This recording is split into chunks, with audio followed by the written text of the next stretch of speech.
Story 1. Am I the a-hole for ignoring my mother-in-law after she made an announcement at my wedding? I, female 24, was married recently to my childhood sweetheart, male 24. Pretty small due to COVID, but it was planned well in advance so we didn't cancel, just kept it to family, and we planned to have a party with everyone else at a later date. For some background on my husband, his parents had him pretty young, 18 and 19 respectively, and he has a very close family. Our wedding reception was quite intimate, but we had the traditional speeches planned. Father of the bride, best man, husband's brother, groom. It was only the day before that my mother-in-law asked if she could have the mic to say a few words when we sat down to eat, and we said that would be great, but that she would need to go before my husband.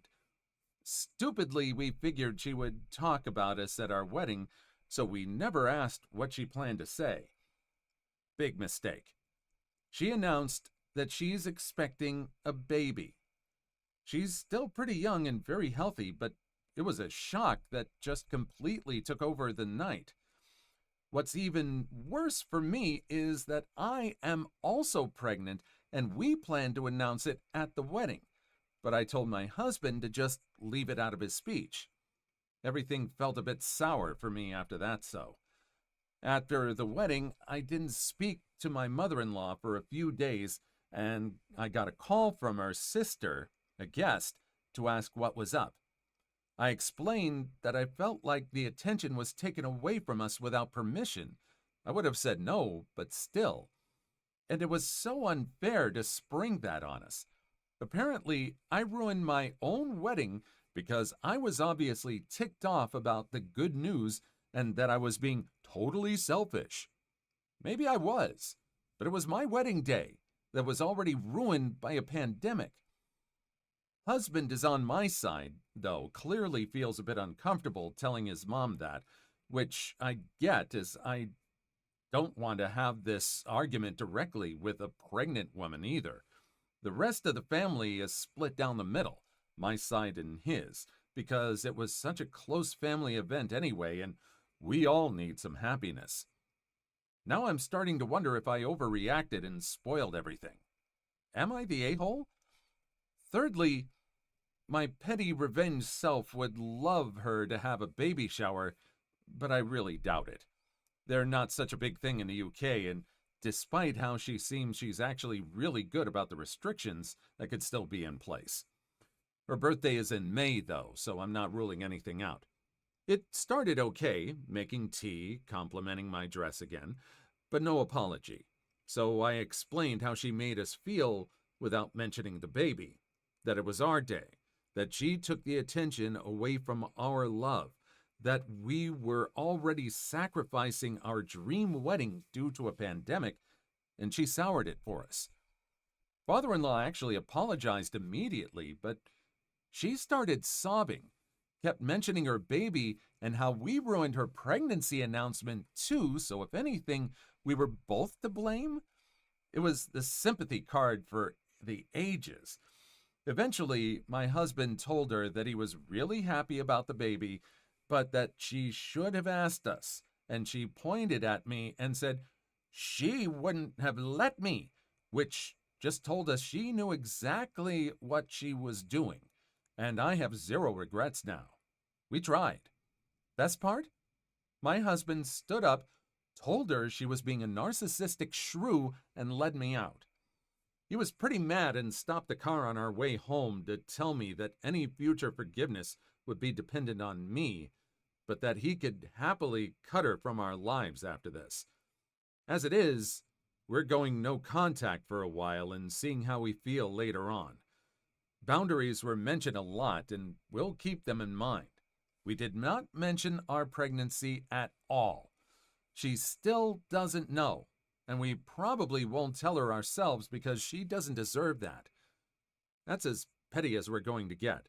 I was in the middle of judgment on this as well until that line where the mother pointed at the bride and said, she wouldn't have let me. She knew what she was saying, and she just does not seem to have any empathy at all, wondering, like, what if someone had interrupted their wedding with some kind of pregnancy announcement or some other big announcement that wasn't part of the wedding that would overshadow it? She knew what she was doing. Not the a-hole at all. No. Story 2.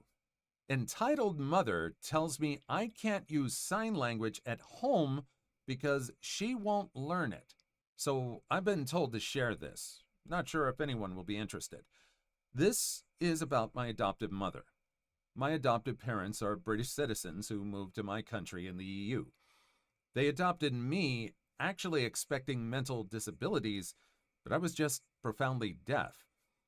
You would think that would be easier. So as I grew up, I get enrolled to learn sign language. But my mother decides it's too hard for her to learn sign language and actually bans me from using it in the house. I had to mime or point at things until I could start writing, upon which I carried around a notebook everywhere. If I did try to sign, I was called disrespectful for not including her in the conversation. In a strange way, this made my written language skills very good, as well as my lip reading skills, which many deaf people have challenges with. It was very difficult and upsetting living with her. My adoptive father was nice, but he just listened to whatever she wanted, so he became a bad parent too. I went to university and had limited contact with them. The one time I tried to visit them for the holidays, I returned to a house with a stranger's family. My adoptive parents had moved back to Britain without telling me. Who does that? That is really weird. Why were they adopting someone expecting some kind of disability, and once they got it, refused to go the extra steps to be able to communicate? Adoptive, yes, but your daughter. This is your daughter or your son. Very weird that you would just forbid it. It's very selfish. Story 3. I denied a cop the bathroom code at Subway. I was working at Subway and came in with his wife and 2 children. I had all 4 sandwiches started when the man asked me for the code to the bathroom. The policy was you had to make a purchase to get the bathroom code, but by the way he was doing the potty dance, it was pretty apparent this guy needed to go. Obviously, either he or his wife will pay for the 4 sandwiches I've already started. The next day, my boss sits me down and lectures me about how the code is on the receipt for a reason. She watched the tape and saw me give the man the code and told me, I don't care who it's for. Whether it's your friend, family, whatever, you name it, you do not give it the code under any circumstances. Later on that night, I was working by myself when some guy in a trench coat and greasy long hair came in the side door and said, Hey man, somebody got seriously messed up outside. A long line of customers waited for me while I subtly grabbed the bread knife, sharp AF, and went around to check. It wasn't the best part of town, so you never know with people. Anyways, as Trenchcoat Man stated, someone was seriously messed up outside. His face was all bloody and he was just a mess. I called 911 and went back to making sandwiches. Sometime later, a few cop cars and an ambulance showed up. They were doing their business outside, and then one of the officers came in and asked for the bathroom code. Like 6 hours earlier, my boss told me not to give it under any circumstances without a purchase. I laughed a little and told him what I told all the other customers. I'm sorry, but you have to make a purchase first. You can get a cookie, which is like almost nothing, and then it'll be on the receipt. He didn't realize the laugh was really at myself and how awkward of a situation he unknowingly put me in. Nor did I have a chance to explain it before the laugh and the rejection of the bathroom code caused the cop to become straight up furious. He gave me 3 warnings to give him the code. Each time I tell him I'm not going to give it to him, and the customers are on my side telling him I'm just doing my job. After his third warning, he shook his head and muttered, "I can't believe you're interfering with an ongoing investigation." And he uses the walkie on his shoulder to get some information. About 5 minutes later, one of the cops handed me a phone. I answered, and my manager said, "Are you fracking serious?" Long story short, the cop got the bathroom code and a free bag of chips. Totally on the boss. Totally on the boss. His instructions under nobody under any circumstances gets the code without a purchase. If he wanted to make cops an exception, he should have said cops were the exception. It's always the employee's fault, right? It seems that way. Just awful, awful situation to be put in. Awful situation. Please like and subscribe if you made it this far. I hope you'll enjoy the rest of the video and have a wonderful day. Story 4. You want the exact amount? You get the exact amount. When I was 13 or 14, I decided I wanted a PS3. My dad refused to buy me one, but my uncle made me an offer I couldn't refuse. He said that if I worked at his sweet shop for the 2 months of summer break, he would buy me a PS3 and some games in lieu of payment. For a teenager with no commitments, this seemed fantastic. My uncle sold a kind of specialty snack known as a mini samosa in his shop. They're like samosas, but smaller, about 3.5 to 4 centimeters in size, about 1/2,286th of a football field for my American friends. They were sold by weight in sealed packs of 250 grams and 500 grams, as these were the most common amounts people bought. Making those packages turned out to be my job. You see, sometime between now and when Uncle started his business, he realized that 250 grams was roughly the weight of 28 mini samosas, and thus 56 were 500 grams. So instead of weighing each packet, I was told to just pack by counting individual items, which was easier and saved time. We also sold them individually for people who wanted larger, smaller, or unusual amounts.